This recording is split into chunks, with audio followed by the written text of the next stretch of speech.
Oh, that's yours. That's yours. No, we're good. I just threw mine over here. Yeah, don't drink my shit. Ground. I brought some books for our podcast today, guys. So let's swing That's on how you know into it's going to be a good one. It's going to be great. Yeah. Welcome back to the Driven for More podcast. I'm here with your host, Stacia, today. And Stacia, what are we talking about? I'm here with Carter. Don't forget about that. Yeah, I'm Carter. Yeah. We're here, and we're talking about it, what we wanted to talk about today. And it was, what's really the wording we wanted to say? It was a really good mic drop one. So let's see here. You don't need more. You need higher standards. Bang. Boom. That's what it is. So, it came, we were talking about it. It came back to that people always, it's a human thing. You always want more. Right. Keeping up with the Joneses. Right. You want more money, more friends. You want more time. Yeah. We all have 24 hours in a day, so it doesn't exist. Okay, people. As I say, time's the biggest one. You don't get more of that. No, you don't. But I feel that when people start changing their standards and their priorities, that's when you will achieve what you want. And if you keep accepting the bare minimum without putting in boundaries or standards, that's what you're going to receive. Yeah. And you're going to constantly run into an issue. Yeah. There's no chance to level up unless you do something about it. No. I think some of the things that really stand out to me that you'll notice that people who are always, they'll talk about it. You'll hear people talk about wanting more all the time because that's what people want to do. They want to talk about, what vacations they want to take on, what they want to do. You'll hear those different things, and you may also then hear excuses as to why that they don't get it.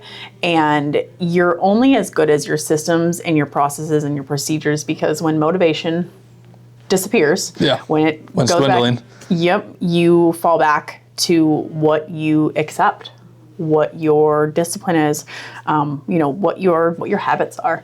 And I think one of the things that really show up is people will say that they're burnt out. Mm-hmm. If you have low standards, you are going to get burnt out quicker. Yeah. If you lack the ability to say no. I think that's a really big one too, is that people who are always, a yes person, yes, I can do this, yes, I can help you. There's a difference between being great and helping people and setting your priorities appropriately that, I can only stretch myself in, so many different ways. Yep. Do you know who Cody Sanchez is? No, I can't say I do. Oh, she is just chef's kiss. Amazing. And you got to watch her content. Okay. So if you guys know who Cody Sanchez is, if you don't, please look her up. She's one of my favorite creators on leadership and entrepreneurs. Okay. She's just fantastic, the way that she talks and she says these things. And she said something the other day that I really loved. And she's like, these are 5 things that I do not do. Like, I don't, and I don't remember it directly off the top of my head. It was like, I don't go grocery shopping. I don't, it goes back to Mark Cuban. He's like, I don't make my bed. He figured out that making his bed took out, 40 to 60 minutes per week. And he's like, in that 40 to 60 minutes, what could I do in that time to make myself better? Really? Like, it's not making my bed. So he doesn't make his bed. Did you know that? I did not know that. Okay. That's an interesting way to think of things, though. It is. And it truly does. It comes back to time management and priorities and, what standards you allow. And so maybe in which so many different things that you hear in podcasts and on reels and everything like that sometimes can be contradictory because you've heard of the reasons why you should make your bed, right? Yeah. No? Okay. Yeah. So, feeling like the reason it was by the Marines, right? Isn't it to give you an accomplishment right away in the day to make you feel more motivated and feel like you're doing something? And then when you come home and you can actually see, hey, I did do something. The rest of the day may went to entire crap, but I did something. Okay. So Mark Cuban not making his bed, he's at an entire different level. Yeah. And so when he's talking in the Marines aspect of it, it's take the little things. 3 podcast episodes ago, we were talking about this of men and women setting goals and setting realistic goals and steps along the way so you don't lose it. And I think that honestly, making your bed could be one of those steps that, you set to be able to achieve that. And I think that comes back to too of, your standards. And that's such a broad term to use of, keeping your standards appropriate. Right. So when you allow people to talk to you poorly, when you allow your kids to talk to you poorly, when you allow your spouse to, when you allow, people at work, different things, when you allow these different things to happen, it changes who you are, instead of being like, you know what, we don't do that. Yeah. We don't do that in this family, or we don't do that here. And, I'll say that to, my 5 and 6 year old, they're probably my biggest. Yeah. They're ones that I can bring up a lot because they're in the big learning stage. Yeah. And, honestly, my older ones are too, because the 13, 14, and 11-year-old, specifically the 13 and 14-year-old, they're starting to see different things that, their friends are allowed to do, or they're allowed to watch, and they're allowed to say. And they're like, well, Jenny's mom lets her do this. And I was like, well, I'm not Jenny's mom, am I? Nope. You don't live in Jenny's house. You don't do these different things. All right. So we were talking about like the cost of low standards and where they show up. So like, where do you think they show up the most? Like business, personal life, anything else? Everywhere. Everywhere. I really think a good example that stands out business-wise is accepting mediocrity from your team. Yeah. And I'm guilty of it. I know plenty of other people are guilty of it. Sometimes, and I know for myself too, you see the potential in someone and you really are like, oh my gosh, they can do this. And it just keeps on failing. And it's really frustrating because it's like, man, this is like, they have it in them. They can do this. Like, why can't they pass the hump? Why can't they get to where they can be? Just like, and it comes back to changing just a few things, just fine tuning a few things, and man, they could just soar. Yeah. Do you think those few things, like, are they psychological? Are they process based? Are they? I believe it could open a big can of worms. That is a huge can of worms. I really think for the most part of what you've seen. Yeah, I think it all comes down to psychological. Yeah. And really your standards, what you allow yourself to do, what you do in your free time. I really think that speaks volumes.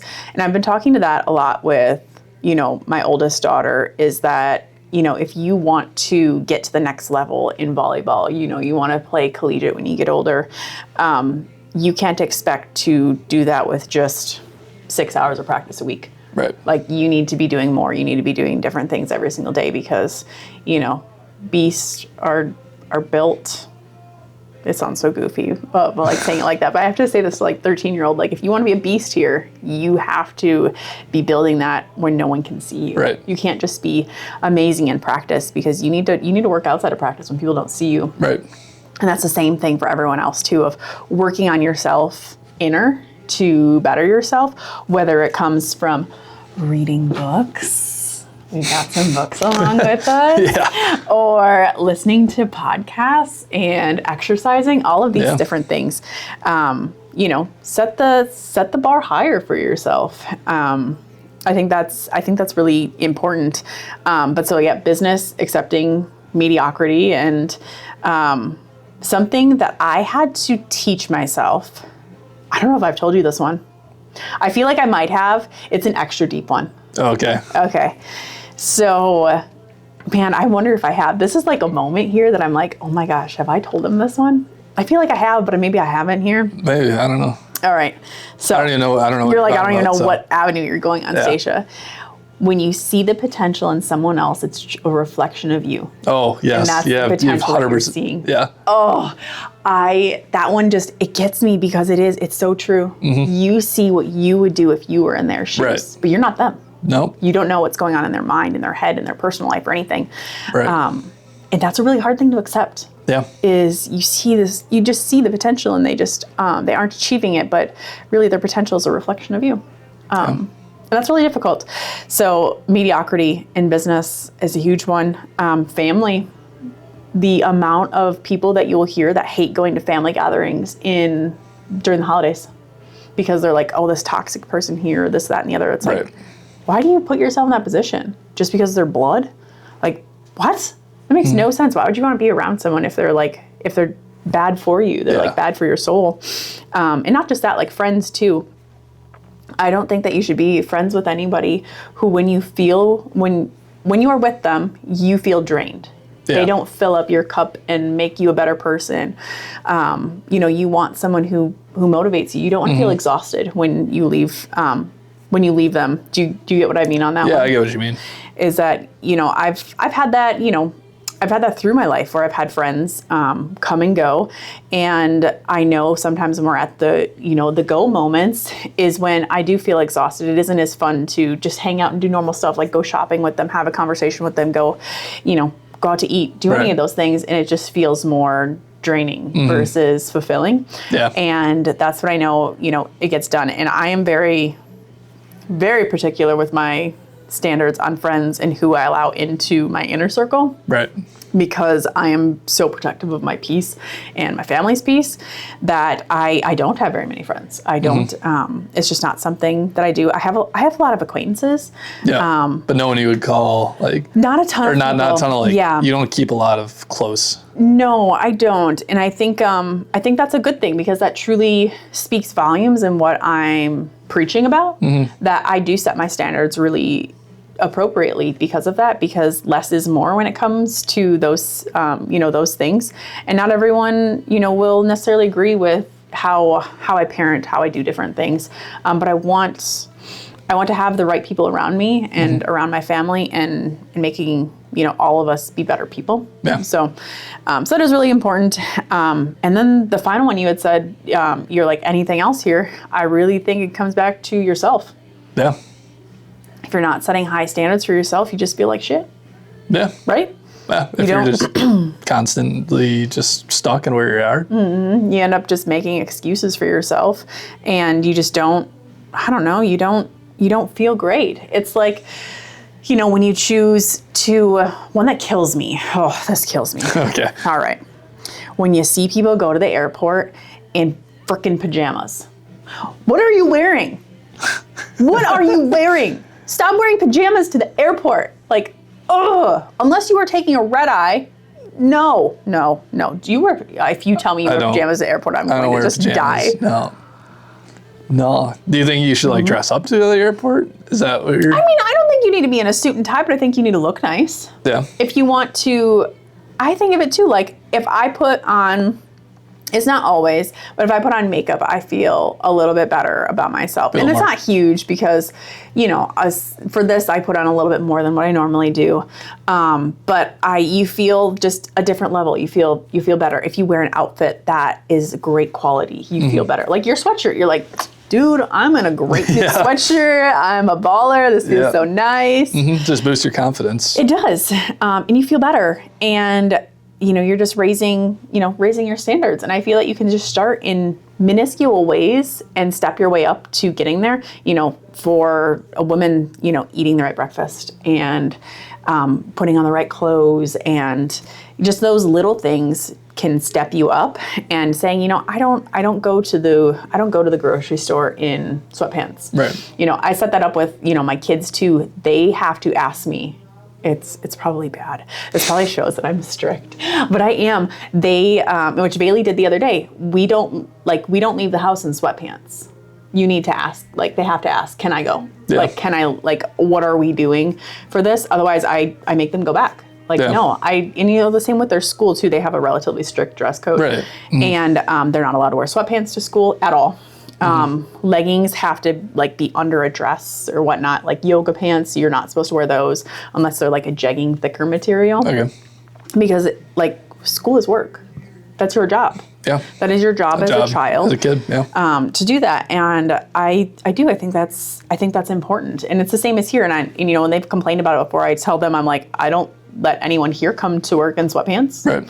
Like, no, you don't feel good about yourself. You feel lazy, you aren't respected as well. Yeah. And, just setting those little standards, I think it's almost like little subconscious standards too, that subconsciously just boost your confidence, boost your work ethic. And those are easy things that you can start doing today, tomorrow, literally just get off. If you're working from home, if you're trying to figure something out, get off your butt, go put something nice on and go back to what you're doing because you're going to be so much more productive knowing that this is who I am.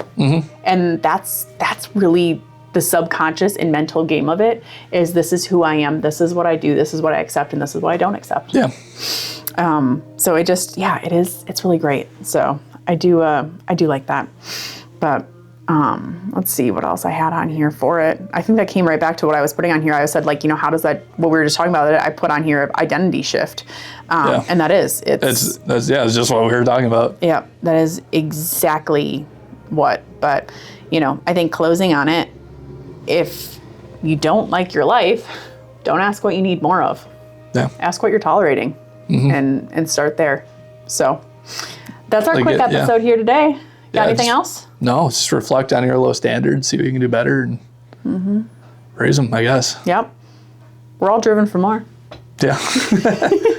Just lay that on in there. Yep. So thanks for listening. Make sure to check out all of our socials. We have TikTok, Instagram, YouTube, Spotify, Apple Podcasts. Yeah, Amazon Music. We're on them all. We're on everything. Yeah.